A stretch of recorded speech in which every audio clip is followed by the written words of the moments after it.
সুপ্রিয় শিক্ষার্থী, আসসালামু আলাইকুম। আজকে আলোচনা করব মূলদ এবং অমূলদ সংখ্যা। তো চলো যাই দেখা যাক মূলদ এবং অমূলদ সংখ্যা কোনগুলো।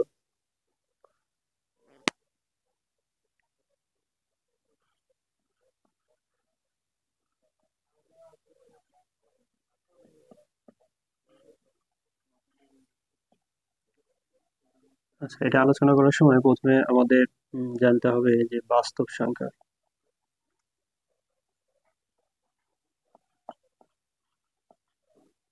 বাস্তব সংখ্যা বলতে আমরা কোন সংখ্যাকে বুঝি? বাস্তব সংখ্যা বলতে হচ্ছে ন্যাচারাল নাম্বার। ন্যাচারাল নাম্বার বলতে বোঝায় এটাকে এন দ্বারা প্রকাশ করা হয়। এন ইকুয়াল টু 1, 0, 1, 2, 3, 4, 5, 6, এগুলো হচ্ছে ন্যাচারাল নাম্বার। বাস্তব সংখ্যাকে দুইটা ভাগে ভাগ করা হয়। এটা হচ্ছে মূলদ সংখ্যা আর এটা হচ্ছে অমূলদ সংখ্যা। এখন মূলদ সংখ্যাকে দুইটা ভাগে ভাগ করা হয়। একটা হচ্ছে পূর্ণ সংখ্যা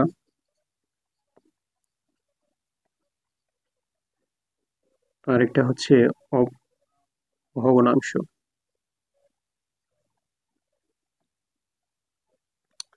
তার আগে মূলদ সংখ্যার আমরা সংখ্যাটা জানি যে মূলদ সংখ্যা কাকে বলে। মূলদ সংখ্যা সেই সকল সংখ্যাকে বলা হয় যে সংখ্যাগুলোকে পি বাই কিউ আকারে ভগ্নাংশ আকারে প্রকাশ করা যায়। আহ, এটাকে কিউ দ্বারা প্রকাশ করা হয়। অমূলদ সংখ্যাকে কিউ প্রাইম দ্বারা প্রকাশ করা হয় বা কিউ সি দ্বারা প্রকাশ করা হয়। এখন যেখানে পি বাই কিউ এর কথা বলা হচ্ছে পি বাই কিউ, যেখানে P Q element object, Q equal not zero, তাহলে মূলদ সংখ্যা হচ্ছে ওই সংখ্যা যেগুলোকে পি বাই কিউ আকারে প্রকাশ করা যায়, যেখানে পি এবং কিউ হচ্ছে element object, Q equal to not zero, Q এর মান কখনো জিরো হওয়া যাবে না। আচ্ছা, এখন মূলদ সংখ্যাকে দুইটা ভাগে ভাগ করা হয়। একটা হচ্ছে পূর্ণ সংখ্যা আর এটা হচ্ছে ভগ্নাংশ। পূর্ণ সংখ্যা কোনগুলো? যে -3, -2, -1, এরপরে 0, এগুলো হচ্ছে পূর্ণ সংখ্যা। এরপরে হচ্ছে 1, 2, 3, এগুলো হচ্ছে পূর্ণ সংখ্যা। এখন পূর্ণ সংখ্যাগুলো মূলদ হয়। এরপরে আমরা যদি এরকম লিখি যে √1, রুট √1 সমান 1 হয়। √4 যদি লিখি সেক্ষেত্রে 2 হয়। তার কারণ হচ্ছে দুইটা 2 যদি আমরা গুণ করি তাহলে 4 হয়, বা 4 কে রুট করলে 2 পাওয়া যায়। আমরা জানি যে যে সমস্ত সংখ্যা বর্গ হয় সেগুলোকে আবার যদি বর্গমূল করি তাহলে ওই সংখ্যাটা পাওয়া যায়। অর্থাৎ দুইটা 2 যদি আমরা গুণ করি তাহলে কিন্তু 4 পাওয়া যায়। তাহলে এই 4 কে আবার বর্গমূল করলে কিন্তু আমরা 2 পাই। তাহলে পূর্ণ সংখ্যাগুলো কিন্তু মূলদ সংখ্যা। এরপরে আমরা যদি √16 করি সেক্ষেত্রে 4 হয়, এটা কিন্তু মূলদ সংখ্যা। এরপরে √25, এটাও কিন্তু ইকুয়াল হচ্ছে 5, এটাও কিন্তু মূলদ সংখ্যা। এখন ভগ্নাংশ কোনগুলো? যে আমরা জানি যে হাফ, এরপরে 2/3, এরপরে 4/5, এরপরে 9/5, এগুলো কিন্তু ভগ্নাংশ। এর মধ্যে ভগ্নাংশের মধ্যে প্রকৃত ভগ্নাংশ এবং অপ্রকৃত ভগ্নাংশ সবগুলোই কিন্তু মূলদ সংখ্যা। আবার এরকম হতে পারে যে 3.3 সমস্ত 2/5, 2/5, অর্থাৎ মিশ্র ভগ্নাংশগুলো কিন্তু মূলদ সংখ্যা। এখন আহ, এরকম হতে পারে যে 3.25, এটা ভগ্নাংশটা কিন্তু মূলদ সংখ্যা। এখন এরকম যদি হয় যে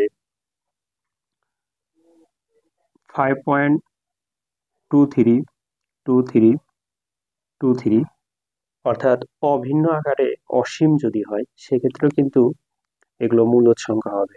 তার কারণ এই 5.2323 এগুলোকে কিন্তু আমরা এভাবে প্রকাশ করতে পারি যে 5.23 পূর্ণপৌনিক চিহ্ন দিয়ে কিন্তু আমরা প্রকাশ করতে পারি।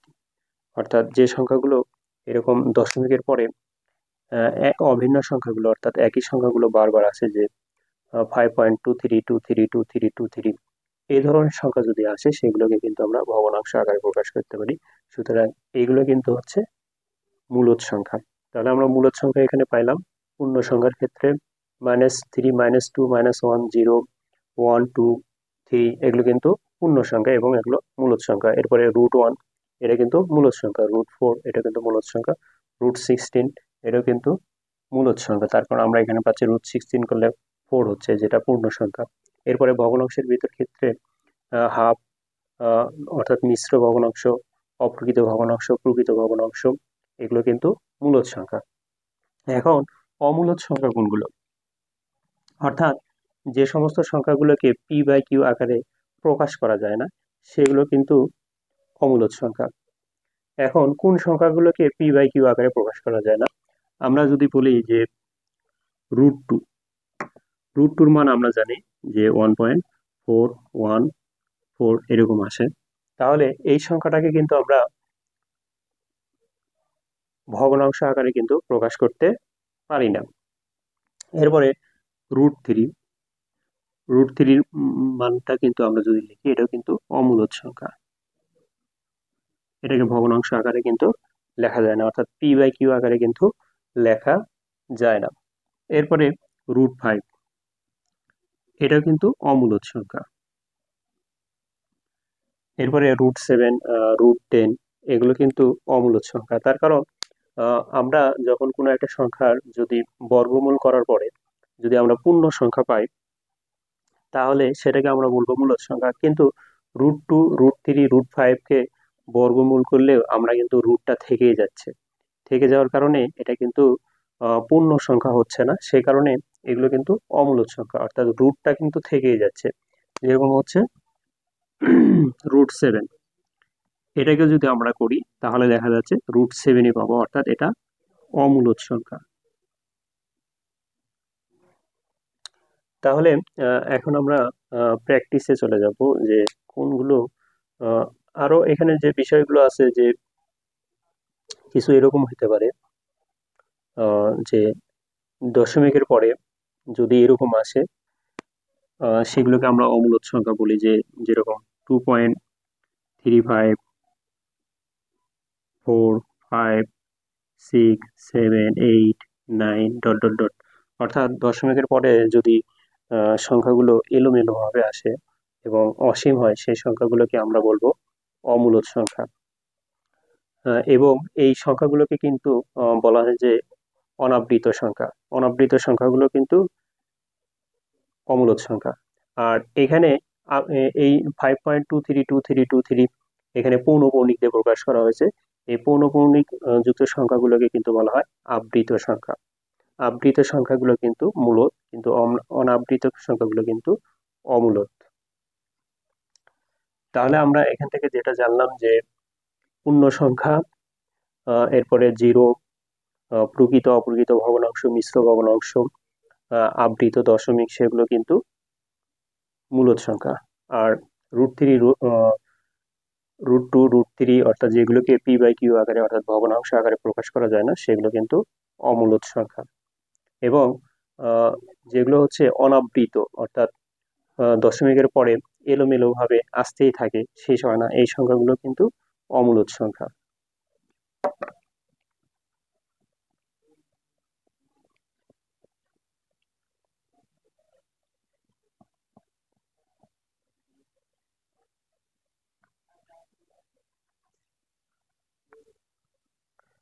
তাহলে পায়ের মান, পায়ের মান হচ্ছে 1.1416।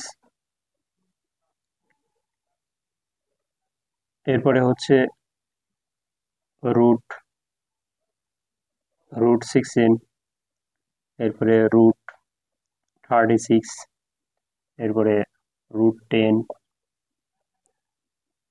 এরপরে 5.2525, এরপরে dot dot dot dot dot, এরপরে 3.23, 4, 5, 6, 7, 8, ডট ডট ডট ডট।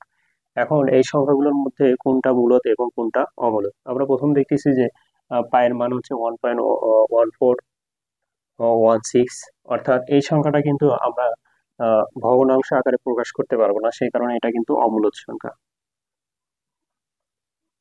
এরপরে √16, এটা কিন্তু আমরা 4 পাচ্ছি, অর্থাৎ দুইটা 4 গুণ করলে কিন্তু 16 হয়, সেই কারণে এটা কিন্তু মূলদ সংখ্যা। এরপরে 36 রুট, এটা আমরা 6 পাই, তো এটাও কিন্তু একটা পূর্ণ সংখ্যা হলো, সেক্ষেত্রে এটা মূলদ। 6, এটাও কিন্তু কি মূলদ।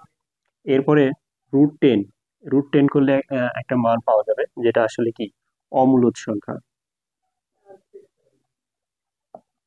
এরপরে 5.25252525, তার মানে এই সংখ্যাটাকে কিন্তু আমরা 25 লেখার পরে এরপর পৌনিক চিহ্ন দিয়ে প্রকাশ করতে পারবো, তার মানে এটা কিন্তু মূলদ সংখ্যা, মূলদ সংখ্যা। এরপরে 3.234567 8, এই সংখ্যাটা কিন্তু দেখা যাচ্ছে এগুলোকে কিন্তু আমরা পৌনঃপুনিক দিয়ে প্রকাশ করতে পারবো না, সুতরাং এই সংখ্যাটা কিন্তু অমূলদ সংখ্যা, অর্থাৎ এটাকে কিন্তু আমরা পৌনঃপুনিক আকারে প্রকাশ করতে পারি না। তাহলে আজকে আমরা যেটা জানলাম যে কোন সংখ্যাগুলো মূলদ এবং কোন সংখ্যাগুলো অমূলদ। আচ্ছা, মূলদ এবং অমূলদ সম্পর্কে যদি তোমাদের আরো কোনো জানার ইচ্ছা থাকে, সেক্ষেত্রে কমেন্ট করতে পারো। আশা করি এই আলোচনা দিয়ে মূলদ এবং অমূলদ সম্পর্কে তোমাদের ধারণাটা ক্লিয়ার হবে। ওকে, সবাইকে ধন্যবাদ। আসসালামু আলাইকুম।